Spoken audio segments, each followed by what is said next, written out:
Je n'ai plus beaucoup de temps. Ils viennent pour moi et ce n'est qu'une question de minutes avant qu'ils ne me retrouvent. Je suis assise dans cette cabane abandonnée que j'ai trouvée dans les bois, utilisant seulement les rayons de lune qui filtrent à travers les fenêtres brisées pour écrire ceci. Je sais que c'est ma dernière chance de prévenir tout le monde, de leur dire de trouver un abri et de se cacher. Se cacher. Jamais en 1000 ans je n'aurais pensé utiliser ce mot pour moi-même. J'arrive à peine à écrire. Mes mains tremblent si violemment. Le sang sur mes doigts tache le papier tandis que j'essaie de le faire. Je suis désolée. Tellement désolée que les choses en soient arrivées là, que j'ai dû me cacher comme une sorte d'animal. Ils sont tous morts. Mes amis, mes camarades. Jess fut la première à tomber. Ils l'ont attrapée alors qu'on quittait l'ancien moulin en ville. Je ne sais même pas comment ils ont découvert qu'on se cachait là. Mais ils l'ont fait. On était en train de préparer nos sacs, en prenant autant que chacun pouvait porter sur son dos. On a entendu les portes d'entrée du moulin céder sous leurs coups, leurs pas bottés résonnant dans le bâtiment vide alors qu'ils couraient à notre recherche. On a pris ce qu'on avait et on s'est précipité vers le toit. Mais Jess a oublié quelque chose, un médaillon ou je ne sais quoi. Je lui ai dit de le laisser, qu'on reviendrait le chercher plus tard. Mais elle n'a pas pu s'y résoudre.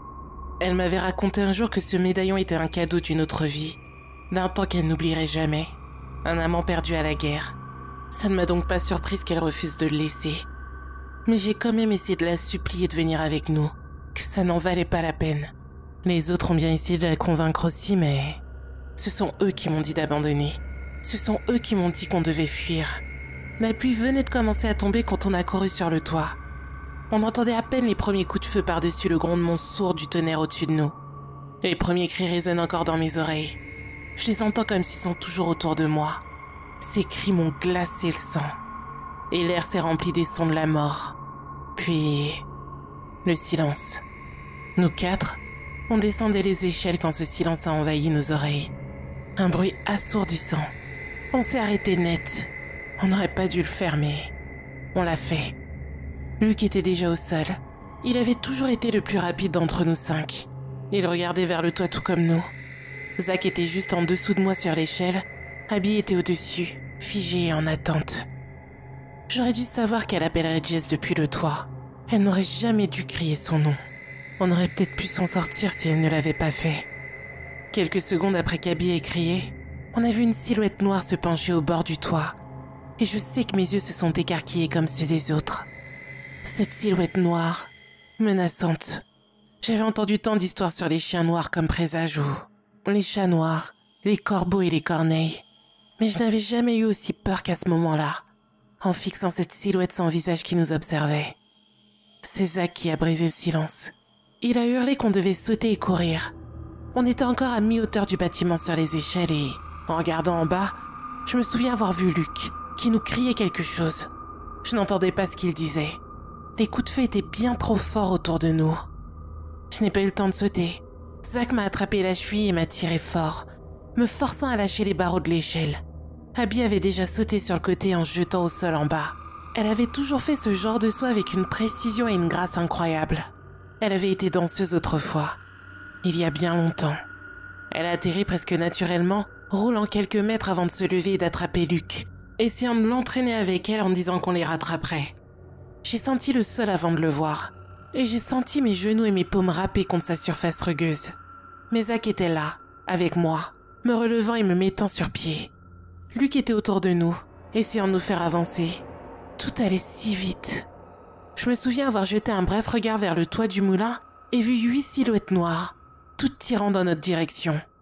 Mais on était plus rapide qu'il ne l'avait prévu. On n'était pas Jess, on n'était pas imprudent, à foncer aveuglément comme elle l'avait fait. Ensuite, nous avons couru dans l'allée entre l'ancienne épicerie et le fleuriste. Zach m'avait emmené là une fois. C'était l'un des seuls endroits dans cette petite ville qui vendait notre marque de boisson préférée. C'était à l'époque où je l'avais rencontré, juste après être arrivé dans la ville. Je me souviens de ce jour comme si c'était hier. Ses cheveux sombres et ses yeux d'un violet éclatant. Il était charmant et poli, mais si mystérieux. J'avais tellement soif après avoir erré dans les bois autour de la ville. Tellement faim. Je ne sais toujours pas comment on a réussi à s'échapper du moulin. Mais on savait que ça n'avait pas été sans sacrifice. Personne n'a posé de questions sur Jess. Personne n'a demandé si elle nous rejoindrait ou où elle pouvait être. C'était comme si nous savions tous la réponse sans avoir besoin de la formuler. Je savais. Il n'y avait aucune chance qu'elle s'en soit sortie vivante. Il l'avait tuée, comme il nous tuerait s'il nous attrapait. Luc fut le premier à parler alors qu'on traversait la rue principale. On se dirigeait vers l'ancien cinéma. Il a dit ce que nous savions tous. Il fallait partir, courir aussi vite que possible et quitter cet endroit.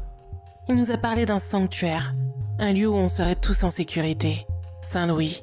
Je n'y étais jamais allée, mais je savais que c'était à au moins 1h30 de notre petite ville de Hermann. Zach, lui, a demandé comment on pourrait y arriver, et Luc a juste répondu qu'on trouverait un moyen. J'avais presque l'impression que Luc savait ce qui allait se passer, mais qu'il avait trop peur pour nous le dire. Abby vérifiait déjà le cinéma, s'assurant qu'on était en sécurité, du moins pour le moment. Elle était la plus silencieuse de nous tous, alors elle se portait toujours volontaire pour explorer les lieux quand on en avait besoin. Mais quand elle est revenue, rien ne nous avait préparé à ce qui nous attendait. Elle n'avait plus de couleur sur son visage, ce qui était déjà beaucoup dire vu sa peau si pâle. Elle nous a simplement dit qu'on ne pouvait pas rester ici. Mais bien sûr, quand Luc lui a demandé pourquoi et qu'elle n'a pas répondu, il l'a poussée sur le côté et est rentré dans la salle numéro 1. J'ai eu tort de le suivre. J'aurais dû écouter Zach quand il m'a dit de rester avec Abby. Ma main s'est portée à mon visage dès que je suis rentrée dans la salle sombre. J'ai couvert ma bouche et mon nez. L'odeur du sang était si forte qu'elle m'a retourné l'estomac. Il y avait au moins 15 personnes, toutes mortes. Des douilles de balles jonchaient le sol et les corps étaient jetés sur les sièges et dans les allées. Zach m'a expliqué plus tard que c'était là qu'ils avaient attiré tout le monde au début. Que c'était comme ça qu'ils avaient abattu autant d'entre nous si vite. Je ne comprenais toujours pas ce qui se passait, mais j'avais trop peur pour poser la question. Abby est arrivée en courant dans la salle peu après, nous disant qu'il fallait partir immédiatement. On n'a pas posé de questions, on n'en avait pas besoin. Zach a couru vers le fond du cinéma derrière l'écran, et il a poussé la porte vers l'allée de derrière. On a couru aussi vite que possible. On a quitté notre refuge temporaire et on s'est replié dans la pluie, qui tombait maintenant à verse comme si des seaux d'eau se déversaient sur nous. Il fallait atteindre la forêt, là où on aurait une couverture constante et une relative sécurité. Mais c'était à au moins 8 pâtés de maison dans n'importe quelle direction. On était presque au centre de la ville. Luc pensait qu'on devrait se diriger vers la gare routière à l'est de la ville. C'était le plus logique puisque Saint-Louis était à l'est. Mais Zach a dit que ce serait trop évident, qu'il nous y attendait probablement et que les routes étaient sans doute bloquées. Abby, elle, voyait les choses différemment. Elle était restée silencieuse jusque-là. Mais elle a fini par dire qu'on devrait retourner chercher Jess. Zach l'a juste regardé. Luc a répondu un non sans détour. Mais Abby n'était pas prête à accepter cette réponse. Elle s'est mise à pleurer ou peut-être que c'était juste la pluie qui lui coulait sur le visage. Elle a demandé ce qu'il adviendrait si Jess était encore en vie et avait besoin d'aide. Nous trois, on savait qu'on ne pouvait pas y retourner, que Jess soit vivante ou non. Mais Abby ne voulait pas l'entendre.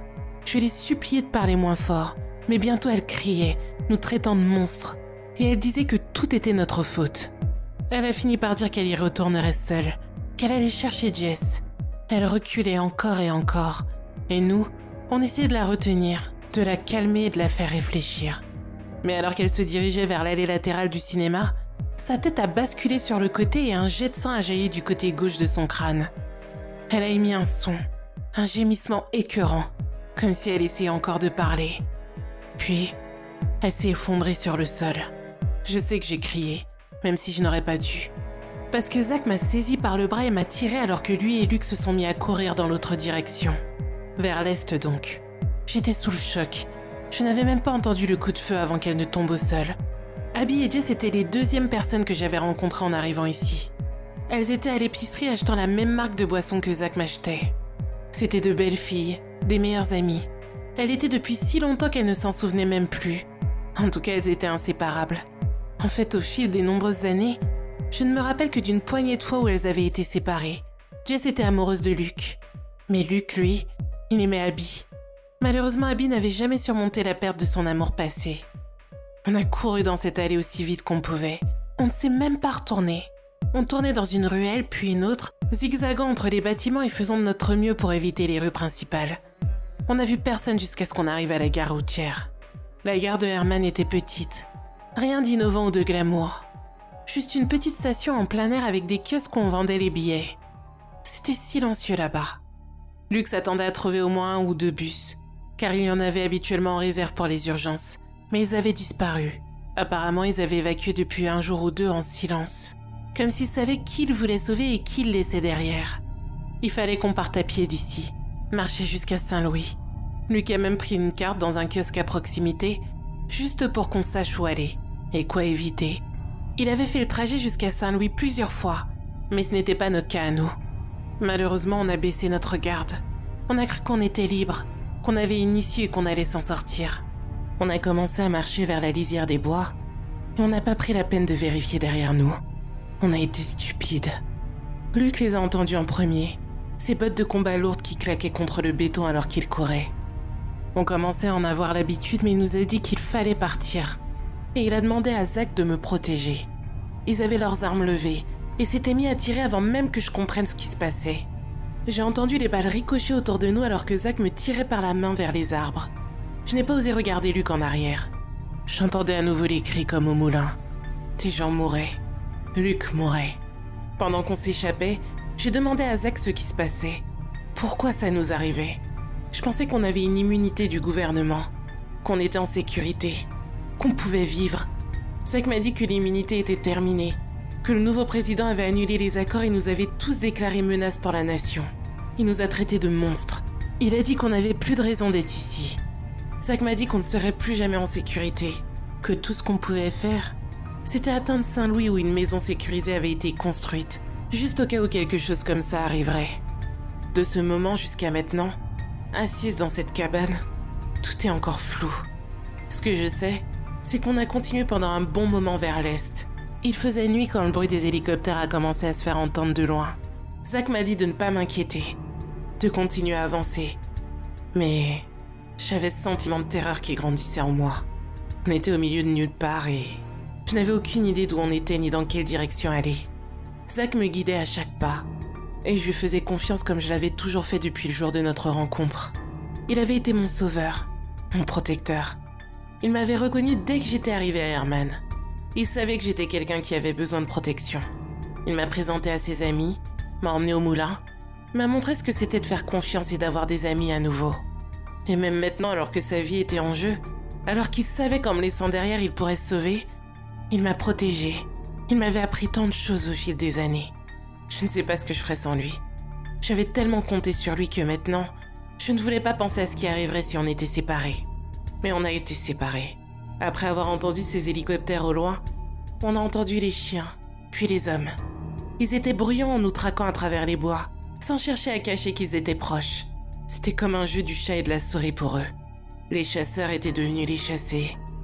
Quand ils ont commencé à nous encercler, Zach m'a caché dans des buissons et il m'a dit de saisir la première occasion pour m'enfuir. Je ne voulais pas. Je voulais rester là et mourir avec lui. Je suis restée assez longtemps pour voir le début du combat. Ils l'ont roué de coups de pied et de coups de poing. Et il a encaissé chaque coup, même si on savait tous qu'il pouvait se défendre. Il les retardait, il me sauvait. Il m'a fallu chaque fibre de mon être pour ne pas crier son nom, hurler alors que je les voyais le provoquer et le poignarder. Il riait de lui, l'insultait, le défiait de riposter comme les autres. Mais il ne l'a pas fait. Il a juste regardé vers l'endroit où il m'avait caché et il a fermé les yeux. Je ne sais toujours pas comment je m'en suis sortie, ni même quand. Je sais juste que j'ai couru au moment où ils ont tiré la première balle. J'ai couru pendant ce qui m'a semblé être des heures. J'ai couru jusqu'à ce que ma poitrine brûle et que mon corps me fasse mal. Aussi vite que je pouvais, et mettant autant de distance que possible entre eux et moi. Maintenant, je suis ici, cachée. J'entends les hélicoptères au loin. Je pourrais essayer de fuir, mais je ne sais pas où aller. Alors je vais me battre. Je dois le faire. C'est dans ma nature après tout. J'ai déjà bu ma dernière bouteille de Fangs. Et je me souviens de cette première bouteille que Zach m'a donnée. Le gouvernement avait créé ça pour nous. Pour apaiser notre faim afin qu'on n'ait pas à nous nourrir. Pour qu'on puisse vivre avec les autres. On travaillait, on aimait, on riait. On faisait comme tout le monde. On s'était fait un nom et on était devenus des citoyens à part entière. On n'avait plus besoin de s'entraîner à chasser. On n'avait plus besoin de se battre. On était devenus faibles et civilisés. On n'était pas des monstres. On n'était pas des vampires. On était nous. Mais c'est fini maintenant. Abby, Jess, Luc, Zach, ils sont tous partis. Fangs est fini. Nous sommes à nouveau les monstres. Les créatures des ténèbres.